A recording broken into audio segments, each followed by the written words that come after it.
Hello guys, and today I want to discuss with you Groupon, InDeal, Living Social, Scoopon, all those sort of online companies that do like really cheap deals to get people into your salon. But what type of client do you get? Should you do it? Should you not? What's the pros? What's the cons? Let's dive into it right now.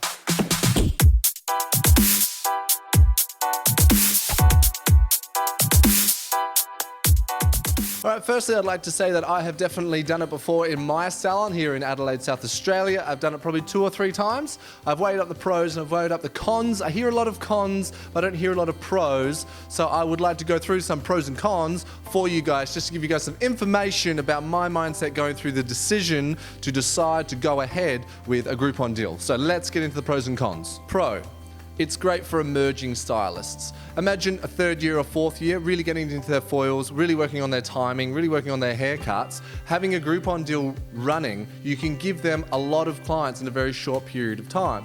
If they're making you money, I guess, day to day, but you can book out their column, not just with blow dries and stuff, but stuff they're really gonna test their ability and skill, then Groupon is a great idea for them.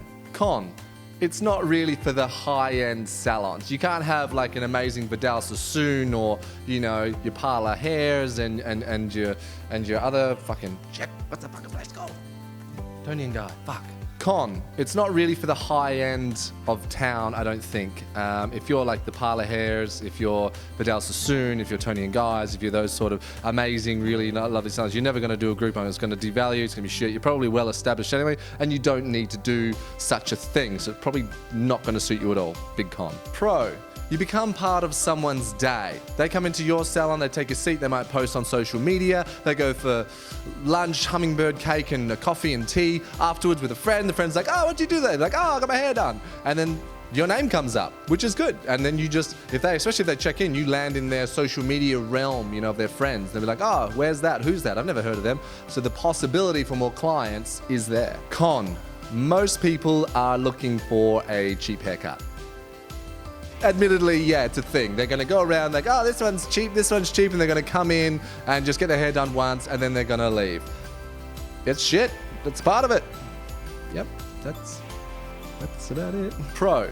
The opportunity to upsell is there. If they're having foils, you can also offer a root color. If they're not having the haircut or they're not having the blow dry, you can obviously offer those things as well, which is an added cost to them. They might not have a toner included in the Groupon, Scoopon thing, so you can add the toner. Obviously products, you know, oh, how do you blow dry your hair? Oh, I don't use anything. What shampoo do you use? Something that's $3. Great. There's your opportunity to make their hair better for them as well and create that relationship, which is exciting. Con. The expectations might not be met. Literally had someone come in to our salon and they had a half head of foils, and the daughter of whoever did it rung up like, my mum's still got lots of grey hair in her head, you didn't colour it properly. So she was booked in for a half head of foils.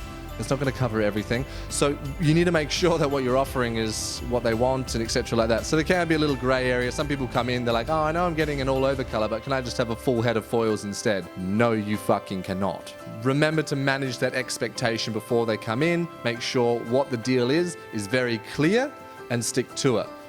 Be prepared to add things. Have those figures ready to explain to the client as well on the phone. Pro. It's good consultation practice. When new people are coming in, it's like going on a first date, right? You're going to be like, oh, you know, best foot forward, you're going to be smiling, you're going to be sitting up straight, you're going to be feeling good, you're going to be smelling good, you're going to be looking good. All these sort of things you're going to be doing, and it's good practice to dive into a consultation. How's your hair? How's it wash? How's it this? How do you do this? How do you do that? What products do you use? And doing that over and over again is great. For us senior stylists, you know, it's just going through the motions, but it's good practice. But of course, it's just really good for those juniors coming through. It's good for the younger staff to have all these humans coming in, and they get repetitious practice over and over again with new clients and new things. It gives you, the owner, the opportunity to correct them when you hear language or words that aren't quite on point. You can be like, oh, that last one, X, Y, and Z, do this instead of MNOP, you know, blah, blah, blah, blah, blah. You get the idea. Con.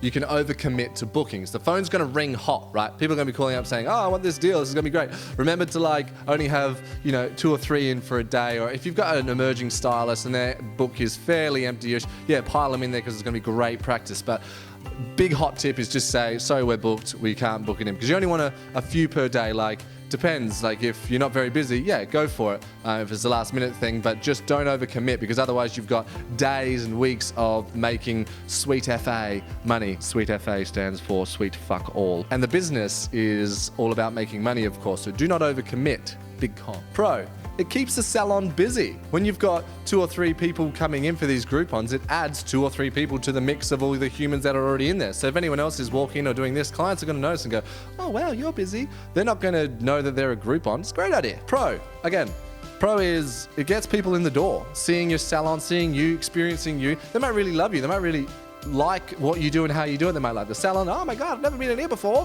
which is great. So they're coming in, they're seeing it, and they're like, oh, I'm going to tell my friends. It could really spark into something bigger. So to wrap it up, the 2 things I need everyone to remember is don't knock it until you try it, especially if you're like a middle range salon that's growing. If you're in a growth phase, it's a great idea. I would highly recommend it. And number 2, and this is maybe the biggest thing ever, is that if you're not very busy, fucking listen in. Here we go. If you're not very busy, wouldn't you rather your stylist, senior or junior, be doing some hair on anyone with the opportunity of return clients than them not doing anything and sitting out the back playing with their belly button fluff talking about their weekend? Thanks for watching, guys. I hope you enjoyed the video. I hope I made you laugh and smile. Don't forget to check out the links in the description below. Don't forget to subscribe as well, whatever side that's on. I'm not really bloody sure. I'm a hairdresser.